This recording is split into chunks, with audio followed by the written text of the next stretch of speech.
ಎಲ್ಲರಿಗೂ ನಮಸ್ಕಾರ. ನನ್ನ ಹೆಸರು ತೀರ್ಥ ಪ್ರಸಾದ್ ಕೆ, ವಾಣಿಜ್ಯಶಾಸ್ತ್ರ ವಿಷಯದ ಸಹಾಯಕ ಪ್ರಾಧ್ಯಾಪಕ, ಸರ್ಕಾರಿ ಪ್ರಥಮ ದರ್ಜೆ ಕಾಲೇಜು ಚನ್ನಪಟ್ಟಣ. ನಾನು ಬೆಂಗಳೂರು ವಿಶ್ವವಿದ್ಯಾಲಯದ 2ನೇ BCom ವಿದ್ಯಾರ್ಥಿಗಳಿಗೆ ಫೈನಾನ್ಷಿಯಲ್ ಮ್ಯಾನೇಜ್ಮೆಂಟ್ ಅನ್ನುವಂಥ ಸಬ್ಜೆಕ್ಟ್ ಅನ್ನ ಈ ಕಂಟೆಂಟ್ ಅನ್ನ ಡೆವಲಪ್ ಮಾಡ್ತಾ ಇದ್ದೀನಿ. ಇದು ಫೈನಾನ್ಷಿಯಲ್ ಮ್ಯಾನೇಜ್ಮೆಂಟ್ ನ 2ನೇ ಯೂನಿಟ್ ನ video, session number 9, third sem BCom, Bangalore university. ಹಾಗಾದ್ರೆ ಬನ್ನಿ ಸೆಷನ್ ಅನ್ನ ಶುರು ಮಾಡೋಣ.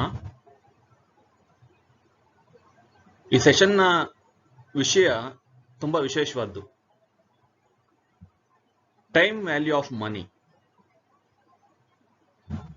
ಸೊ ಇದರ ಕುರಿತಂತೆ ನಾವು ಸ್ವಾರಸ್ಯಕರವಾದ ವಿಷಯಗಳನ್ನ ತಿಳ್ಕೊಳ್ಳಿದ್ದೀವಿ. ದುಡ್ಡಿಗೆ ಅದರದೇ ಆದಂತ ಮೌಲ್ಯ ಇರುತ್ತೆ, ಕಾಲಕ್ಕೆ ತಕ್ಕ ಹಾಗೆ. ಸೊ ಈ ಚಾರ್ಟರ್ ನ ಉದ್ದೇಶಗಳೇನಂದ್ರೆ,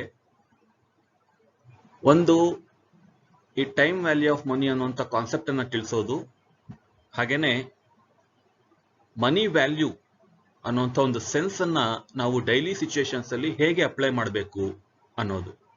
ಈ ಇಂಟ್ರೆಸ್ಟ್ ರೇಟ್, ಡಿಸ್ಕೌಂಟ್ ರೇಟ್, ಇದೆಲ್ಲ time value of money concept ಏನೆ. ಸೊ ಅದನ್ನ ತಿಳ್ಕೊತೀವಿ. ಹಾಗೇನೆ ಫ್ಯೂಚರ್ ವ್ಯಾಲ್ಯೂ ಮತ್ತೆ ಪ್ರೆಸೆಂಟ್ ವ್ಯಾಲ್ಯೂ ಕ್ಯಾಲ್ಕುಲೇಷನ್ ಮಾಡೋದನ್ನ ತಿಳ್ಕೊತೀವಿ. ಈ ಸೆಷನ್ ಇಂದ ವಿದ್ಯಾರ್ಥಿಗಳಿಗೆ ಆಗೋ ಲಾಭ ಏನಂದ್ರೆ, ಯಾವ್ಯಾವ ಫ್ಯಾಕ್ಟರ್ಸ್ ಹಣದ ಮೌಲ್ಯವನ್ನ ಪ್ರಭಾವಿಸ್ತವೆ, ಅಂದ್ರೆ factors determining time value of ಮನಿ, ಅದನ್ನ ತಿಳ್ಕೊತೀವಿ. ಮತ್ತೆ ಪ್ರೆಸೆಂಟ್ ವ್ಯಾಲ್ಯೂ ಮತ್ತೆ ಫ್ಯೂಚರ್ ವ್ಯಾಲ್ಯೂ ಕ್ಯಾಲ್ಕುಲೇಟ್ ಮಾಡೋದು ಹೇಗೆ, ಅವುಗಳ ಅರ್ಥ ಏನು ಅನ್ನೋದನ್ನ ತಿಳ್ಕೊತೀವಿ. ಹಿಂದಿನ ಕ್ಲಾಸ್ನ ಒಂದು ರೀಕ್ಯಾಪ್ ಮಾಡೋದಾದ್ರೆ, factors determining financial plan. Financial plan ಅನ್ನ ಪ್ರಭಾವಿಸುವಂತ ಕೆಲವು ಅಂಶಗಳು ಯಾವುದಂದ್ರೆ, ಒಂದು, nature of business, capital intensive business ಅಥವಾ ಲೇಬರ್ ಇಂಟೆನ್ಸಿವ್ ಬಿಸ್ನೆಸ್, ಎಷ್ಟು ಕ್ಯಾಪಿಟಲ್ ಬೇಕು ಮಾಡೋದು ಈ ಬಿಸ್ನೆಸ್ ಮಾಡೋದಕ್ಕೆ ಅನ್ನೋದಿಲ್ಲ. ಅದೊಂದು ಇಂಪಾರ್ಟೆಂಟ್ ಫ್ಯಾಕ್ಟರ್ ಫೈನಾನ್ಷಿಯಲ್ ಪ್ಲಾನ್ ಅಲ್ಲಿ. ಅದಕ್ಕೆ ತಕ್ಕ ಹಾಗೆ ಪ್ಲಾನು ಬದಲಾಗ್ತಾ ಹೋಗುತ್ತೆ. ರಿಸ್ಕ್ ಅಪೆಟೈಟ್, ಕಂಪನಿ ಯಾವ ಲೆವೆಲ್ಗೆ ರಿಸ್ಕ್ ತಗೊಳ್ಳೋದಕ್ಕೆ ರೆಡಿ ಆಗಿದೆ. ಹಾಗೇನೆ position of the firm,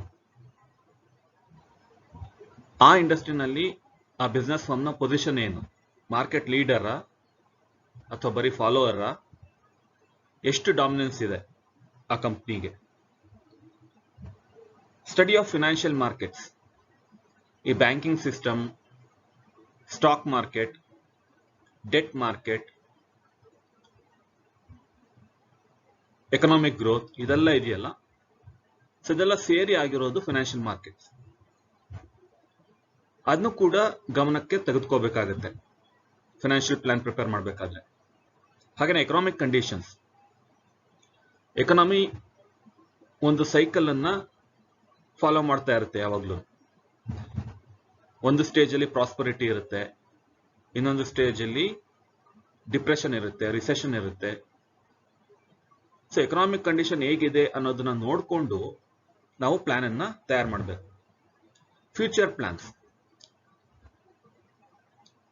so ಮುಂದೆ ಏನಾದ್ರೂ ಕಂಪನಿಗೆ ದೊಡ್ಡ ದೊಡ್ಡ ಯೋಜನೆಗಳಿದ್ರೆ, ಬೇರೆ ಬಿಸ್ನೆಸಸ್ಗೆ ಡೈವರ್ಸಿಫೈ ಆಗಬೇಕು ಅಥವಾ ಇರೋ ಬಿಸ್ನೆಸ್ ನ ಎಕ್ಸ್ಪ್ಯಾಂಡ್ ಮಾಡಬೇಕು ಅಂತ, ಸೊ ಅದಕ್ಕೆ ತಕ್ಕಾದಂತ ಪ್ಲಾನ್ ಅನ್ನ ಈಗಲೇ ರೆಡಿ ಮಾಡ್ಕೋಬೇಕಾಗುತ್ತೆ. Government policies and control, so government ಏನೇನು ರೂಲ್ಸ್ ರೆಗ್ಯುಲೇಷನ್ಸ್ ಮಾಡುತ್ತೆ ಅದನ್ನು ಕೂಡ ಫಾಲೋ ಮಾಡಬೇಕಾಗುತ್ತೆ. ಎಷ್ಟು ರೂಲ್ಸ್ ಅನ್ನ ಇಂಪೋಸ್ ಮಾಡುತ್ತೆ ಗವರ್ಮೆಂಟ್ ಅನ್ನೋದು ಕೂಡ ಒಂದು factor. Status of the company in the industry, so ಆ ಇಂಡಸ್ಟ್ರಿನಲ್ಲಿ ಕಂಪನಿ ಸ್ಟೇಟಸ್ ಏನು, ಅದು ಕೂಡ ಮುಖ್ಯ ಆಗುತ್ತೆ. Evaluation of alternative sources of finance. So ಬೇರೆ ಬೇರೆ ಸೋರ್ಸಸ್ ಇಂದ ಬ್ಯಾಂಕ್ ಬಾರೋಯಿಂಗ್ಸ್ ಇರ್ಬೋದು, ಪಬ್ಲಿಕ್ ಡೆಪಾಸಿಟ್ಸ್, ಶೇರ್ಸ್, ಡಿಬೆಂಚರ್ಸ್, ಹೀಗೆ ಬೇರೆ ಬೇರೆ sources of finance pros and cons ಏನು ಅಂತೆಲ್ಲ ಅನಲೈಸ್ ಮಾಡಬೇಕಾಗುತ್ತೆ. Management attitude towards control. Management ಹೇಗಿದೆ, ತುಂಬಾ ಕನ್ಸರ್ವೇಟಿವ್ ಆಗಿದೆಯಾ ಅಥವಾ ತುಂಬಾ ಅಗ್ರೆಸಿವ್ ಆಗಿದೆಯಾ ಅನ್ನೋದು ಫೈನಾನ್ಷಿಯಲ್ ಪ್ಲಾನ್ ಮೇಲೆ ರಿಫ್ಲೆಕ್ಟ್ ಆಗುತ್ತೆ. Type of capital structure. Capital structure ಅಂದ್ರೆ ಡೆಟ್ ಇಕ್ವಿಟಿ ಮಿಕ್ಸ್. ಕಂಪನಿ ಒಂದು ಪಾಲಿಸಿ ಮಾಡ್ಕೊಂಡಿದ್ರೆ ಡೆಟ್ ಇಕ್ವಿಟಿ ಮಿಕ್ಸ್ ಇಷ್ಟೇ ಇರಬೇಕು ಅಂತ ಅದನ್ನೇ ಮೇಂಟೈನ್ ಮಾಡ್ಕೊಂಡು ಹೋಗ್ತಾ ಇರುತ್ತೆ. ಕಮ್ಮಿನೂ ಮಾಡಲ್ಲ, ಜಾಸ್ತಿನೂ ಮಾಡಲ್ಲ.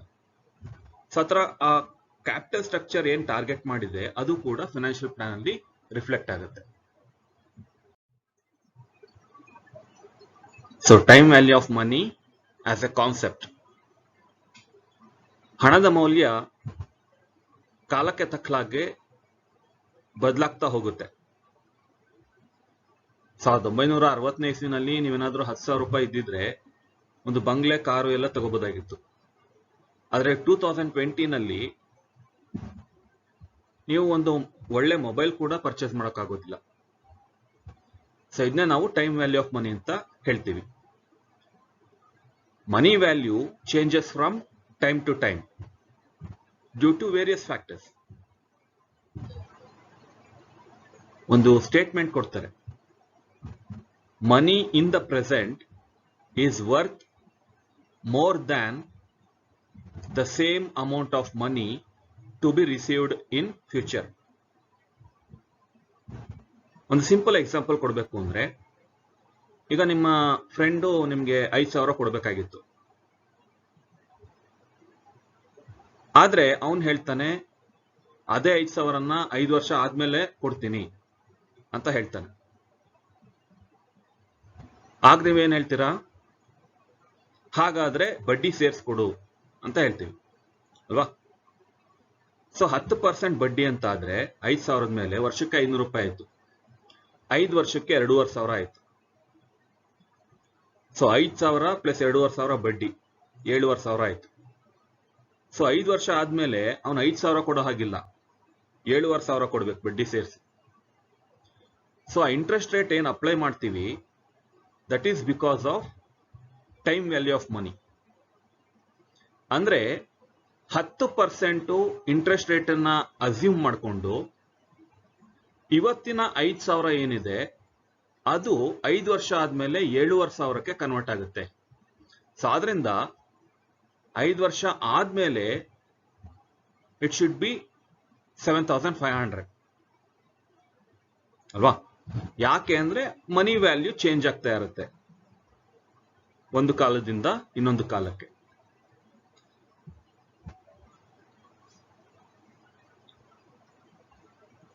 Money that we receive right now can be invested somewhere to earn a return. ಒಂದು ಕಾರಣ ಏನಂದ್ರೆ ಆದಷ್ಟು ಬೇಗ ನಮ್ಮ ಹತ್ರ ಹಣ ಬರಲಿ, ಆ ಅಮೌಂಟ್ ಅನ್ನ ಎಲ್ಲಾದ್ರೂ ಇನ್ವೆಸ್ಟ್ ಮಾಡಿ ನಾವು ಇನ್ನೊಂದಷ್ಟು ಲಾಭನ ಮಾಡ್ಕೋಬಹುದು, ಬೇಕಾದಷ್ಟು ಇನ್ವೆಸ್ಟ್ಮೆಂಟ್ ಆಪರ್ಚುನಿಟೀಸ್ ಇದೆ ಅಂತ ಯೋಚನೆ ಮಾಡ್ತೀವಿ ನಾವು. ಇನ್ನೊಂದೇನಂದ್ರೆ ಪ್ರಿಫರೆನ್ಸ್ ಫಾರ್ ಪ್ರೆಸೆಂಟ್ ಕನ್ಸಂಪ್ಷನ್. ಆದಷ್ಟು ಬೇಗ ದುಡ್ಡು ಬರಬೇಕು, ಅದರಿಂದ ಏನಾದ್ರೂ ಕೊಂಡ್ಕೋಬೇಕು, ಅದನ್ನ ಅನುಭವಿಸ್ಬೇಕು, ಹೀಗೆ ಯೋಚನೆ ಮಾಡ್ತಾರೆ ಜನ. ಸೊ ಅದರಿಂದ ಆ ಪ್ರಿಫರೆನ್ಸ್ ಫಾರ್ ಕರೆಂಟ್ ಕನ್ಸಂಪ್ಷನ್ ಏನಿದೆ ಅದು ಯಾವಾಗ್ಲೂ ಇದ್ದೇ ಇರುತ್ತೆ. ಮತ್ತೆ ಪೊಟೆನ್ಷಿಯಲ್ ಅರ್ನಿಂಗ್ ಕೆಪಾಸಿಟಿ.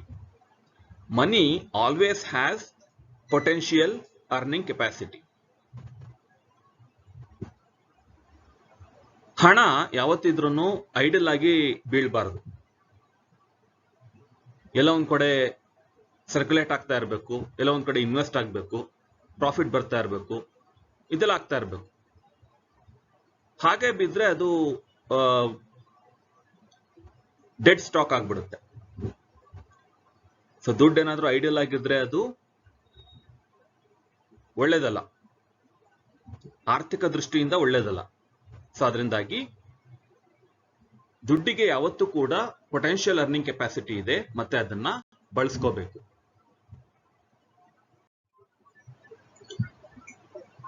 ಇಲ್ಲೊಂದು ಎಕ್ಸಾಂಪಲ್ ಇದೆ.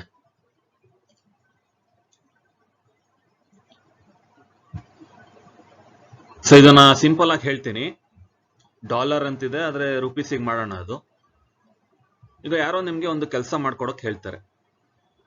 ನೀವು ಆ ಕೆಲಸ ಮಾಡ್ಕೊಟ್ರೆ ನಿಮ್ಗೆ 1000 ರೂಪಾಯಿ ಕೊಡ್ತೀನಿ ಅಂತ. ಅವ್ರು ಅದರಲ್ಲಿ 2 ಆಪ್ಷನ್ ಹೇಳ್ತಾರೆ. ಈಗಲೇ ಆದ್ರೆ 1000 ರೂಪಾಯಿ ಕೊಡ್ತೀನಿ, 1 ವರ್ಷ ಆದ್ಮೇಲೆ ಕೊಡೋದಾದ್ರೆ 1100 ರೂಪಾಯಿ ಕೊಡ್ತೀನಿ. ಸೊ ನೀವು ಯಾವ್ದನ್ನ ಚೂಸ್ ಮಾಡ್ಕೋಬೇಕು. ಈಗಲೇ ರಿಸೀವ್ ಮಾಡೋದಾದ್ರೆ 1000 ರೂಪಾಯಿ ಇಸ್ಕೋತೀರಾ, ಅಥವಾ 1 ವರ್ಷ ಆದ್ಮೇಲೆ 1100 ರೂಪಾಯಿ ಇಸ್ಕೋತೀರಾ?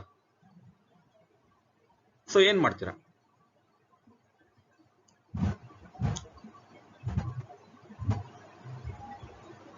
ಇಲ್ಲಿ ಥಂಬ್ ರೂಲ್ ಅಂತ ಏನೂ ಇಲ್ಲ. ನೀವೇನಾದ್ರೂ 1000 ರೂಪಾಯಿ ಈಗಲೇ ಇಸ್ಕೊಂಡು ಎಲ್ಲಾದ್ರೂ ಇನ್ವೆಸ್ಟ್ ಮಾಡ್ತೀನಿ, ಆ 10% ಏನಿದೆ, 100 ಔಟ್ ಆಫ್ 1000 ಈಸ್ 10% ಅಲ್ವಾ? ಸೊ ಆ 10% ಗಿಂತ ಜಾಸ್ತಿ ಅರ್ನ್ ಮಾಡ್ತೀನಿ ಎಲ್ಲಾದ್ರೂ ಇನ್ವೆಸ್ಟ್ ಮಾಡಿ ಅನ್ನೋದಾದ್ರೆ ಈಗಲೇ ಇಸ್ಕೊಳ್ಳಿ 1000 ರೂಪೀಸ್. ಇಲ್ಲ 10% ಇಂಟ್ರೆಸ್ಟು ಅಥವಾ ರಿಟರ್ನು ಎಲ್ಲೂ ಸಿಗೋದಿಲ್ಲ ನನಗೆ ಅನ್ನೋದಾದ್ರೆ 1 ವರ್ಷ ಆದ್ಮೇಲೆ ನೀವೇನೆ 1100 ರೂಪಾಯಿ ಇಸ್ಕೊಳ್ಳಿ. ಸೊ ಹಾಗೆ ಸೊ ನಮ್ಮ ಹತ್ರ ಏನು ಇನ್ವೆಸ್ಟ್ಮೆಂಟ್ ಅವೆನ್ಯೂಸ್ ಇದೆ ಅದ್ರ ಪ್ರಕಾರ ನಾವು ಅನಲೈಸ್ ಮಾಡಿ ಡಿಸೈಡ್ ಮಾಡಬೇಕಾಗುತ್ತೆ.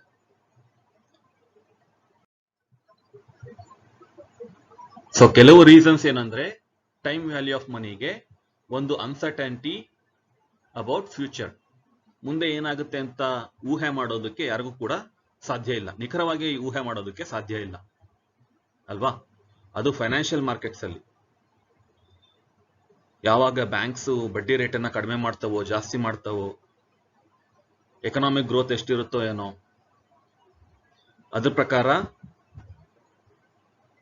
ಇನ್ಕಮ್, ಪಬ್ಲಿಕ್ ಹತ್ರ ಇನ್ಕಮ್ ಅದೇ ರೇಟಲ್ಲಿ ಜಾಸ್ತಿ ಆಗುತ್ತಾ? ಸೊ ಇದಕ್ಕೆಲ್ಲ ಎಲ್ಲೂ ಉತ್ತರ ಇಲ್ಲ. ಸೊ ಅದರಿಂದ ಯಾವತ್ತೂ ಕೂಡ ಅನ್ಸರ್ಟನಿಟಿ ಇದ್ದೇ ಇದೆ. Preference for current consumption. So ಆಗ್ಲೇ ಹೇಳಿದಾಗೆ ಆದಷ್ಟು ಬೇಗ ದುಡ್ಡು ಬರಬೇಕು, ಬೇಗ ಅದನ್ನ ಇನ್ವೆಸ್ಟ್ ಮಾಡಬೇಕು, ಇಲ್ಲ ಗೂಡ್ಸ್ ಸರ್ವಿಸಸ್ ನ ಕನ್ಸ್ಯೂಮ್ ಮಾಡಬೇಕು ಅಂತಾನೆ ಪ್ರಿಫರ್ ಮಾಡ್ತಾರೆ ಜನ. Investing opportunities. ಸೊ ಈಗಂತೂ ಬೇಕಾದಷ್ಟು ಇನ್ವೆಸ್ಟಿಂಗ್ ಆಪರ್ಚುನಿಟೀಸ್ ಇದೆ. ಈಗ ಬ್ಯಾಂಕಿಂಗ್ ಟ್ರಾನ್ಸಾಕ್ಷನ್ಸ್ ಎಲ್ಲ ಆನ್ಲೈನ್ ಆಗಿರೋದ್ರಿಂದ ಬೇಕಾದಷ್ಟು ಇನ್ವೆಸ್ಟ್ಮೆಂಟ್ಸ್ ಕೂಡ ಆನ್ಲೈನ್ ಅಲ್ಲೇ ಮಾಡ್ಬೋದು, ತುಂಬಾ ಕನ್ವೀನಿಯಂಟ್ ಆಗಿ ಮಾಡ್ಬೋದು. ಸ್ವಂತ ಆಪರ್ಚುನಿಟೀಸ್ ಇರೋದ್ರಿಂದನೂ ಕೂಡ ಆ ದುಡ್ಡಿಗೆ ಪೊಟೆನ್ಷಿಯಲ್ ಅರ್ನಿಂಗ್ ಕೆಪಾಸಿಟಿ ಜಾಸ್ತಿ ಆಗಿದೆ. ಮತ್ತೆ ಇನ್ಫ್ಲೇಷನ್ ಟ್ರೆಂಡ್ ಕೂಡ. ಇನ್ಫ್ಲೇಷನ್ ಅಂದ್ರೆ trend of rising prices of goods and services. ಯಾವತ್ತೂ ಸರಕುಗಳ ಬೆಲೆ ಜಾಸ್ತಿ ಆಗ್ತಾ ಹೋಗುತ್ತೆ, ಹಣದ ಮೌಲ್ಯ ಕಡಿಮೆ ಆಗ್ತಾ ಹೋಗುತ್ತೆ.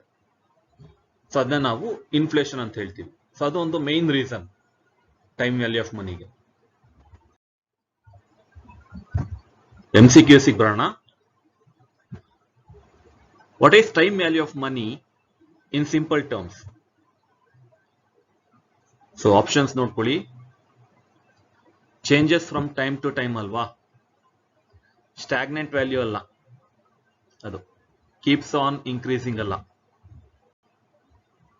ಮನಿ ಹ್ಯಾಸ್ ನೋ ವ್ಯಾಲ್ಯೂ ಅಲ್ಲ, changes from time to time. What among the below is are are the determinants of TVM? ಎಲ್ಲವುದು? All of the above. A sum of ₹1000 is worth ₹1100 a year later. What is this due to? Fall in value of money. Alva? Next question. What is the value of a sum in a point of time in future called future value? What is the value of a future sum at a present as at present called present value. So session summary, time value of ಮನಿ ಅನ್ನೋದು ತುಂಬಾ important concept finance ಅಲ್ಲಿ. ಹಣದ ಮೌಲ್ಯ ಕಾಲದಿಂದ ಕಾಲಕ್ಕೆ ಬದಲಾಗ್ತಾ ಇರುತ್ತೆ. ಮುಂದೆ ಯಾವಾಗ್ಲೂ ಬರಬೇಕಾದಂತ ಅಮೌಂಟ್ ಅನ್ನ ಈಗಿನ ಸ್ಥಿತಿಗೆ ಕನ್ವರ್ಟ್ ಮಾಡೋದಾದ್ರೆ it is called present value. Discounting ಅಂತ ಕರಿತೀವಿ. ಒಂದ್ ಪಕ್ಷ ಏನಾದ್ರೂ ಆಪೋಸಿಟ್ ಮಾಡೋದಾದ್ರೆ, ಈಗ ಏನು ರಿಸೀವ್ ಮಾಡಬೇಕಾಗಿತ್ತು ಪ್ರೆಸೆಂಟ್ ಅಲ್ಲಿ ಅಮೌಂಟು, ಅದನ್ನ ಮುಂದೆ ಯಾವಾಗಲೂ ರಿಸೀವ್ ಮಾಡಿದ್ರೆ ನಾವು ಅದನ್ನ ಕಾಂಪೌಂಡ್ ಮಾಡಿ ಫ್ಯೂಚರ್ ವ್ಯಾಲ್ಯೂ ಕಂಡುಹಿಡಿತೀವಿ. That is called future value ಅಲ್ವಾ. ಸೊ ಪ್ರೆಸೆಂಟ್ ಸಮ್ಮನ್ನ ಕಾಂಪೌಂಡ್ ಮಾಡಿದ್ರೆ ಫ್ಯೂಚರ್ ವ್ಯಾಲ್ಯೂ ಸಿಗುತ್ತೆ. ಫ್ಯೂಚರ್ ವ್ಯಾಲ್ಯೂನ ಡಿಸ್ಕೌಂಟ್ ಮಾಡಿದ್ರೆ ಪ್ರೆಸೆಂಟ್ ವ್ಯಾಲ್ಯೂ ಸಿಗುತ್ತೆ. ಮತ್ತೆ ಮೇನ್ ಪ್ರಿನ್ಸಿಪಲ್ ಏನಂದ್ರೆ ಟೈಮ್ ವ್ಯಾಲ್ಯೂ ಆಫ್ ಮನಿಯಲ್ಲಿ a rupee received today is more valuable than a rupee received in future. So ಇದಕ್ಕೆ ಸಾಕಷ್ಟು ಕಾರಣ ಇದೆ. ಒಂದು ಇನ್ಫ್ಲೇಷನ್, ಪರ್ಚೇಸಿಂಗ್ ಪವರ್ ಜಾಸ್ತಿ ಆಗೋದು ಕಡಿಮೆ ಆಗೋದು, ಅಂದ್ರೆ ಕೊಳ್ಳುವ ಸಾಮರ್ಥ್ಯ, ಪರ್ಚೇಸಿಂಗ್ ಪವರ್ ಅನ್ನೋದು. ಸೊ ಯಾವಾಗ ಹಣದ ಮೌಲ್ಯ ಕಡಿಮೆ ಆಗ್ತಾ ಹೋಗುತ್ತೆ, ಪರ್ಚೇಸಿಂಗ್ ಪವರ್ ಕೂಡ ಕಡಿಮೆ ಆಗ್ತಾ ಹೋಗುತ್ತೆ because of inflation. Alternative investing opportunities ಯಾವಾಗಲೂ ಅವೈಲಬಲ್ ಇರುತ್ತೆ. ಬೇರೆ ಬೇರೆ ಕಡೆ ಇನ್ವೆಸ್ಟ್ ಮಾಡಿ ನೀವು ರಿಟರ್ನ್ ಅನ್ನ ತಗೋಬಹುದು. ಪೊಟೆನ್ಷಿಯಲ್ ಅರ್ನಿಂಗ್ ಕೆಪಾಸಿಟಿ ಯಾವಾಗಲೂ ಇರುತ್ತೆ. ಮತ್ತೆ ಕರೆಂಟ್ ಕನ್ಸಂಪ್ಷನ್ಗೆ ಪ್ರಿಫರ್ ಮಾಡೋದು. Uncertainty about future.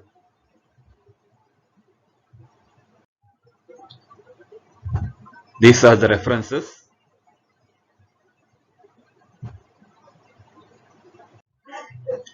Thank you, students. Thank you for your patient listening. Happy studies.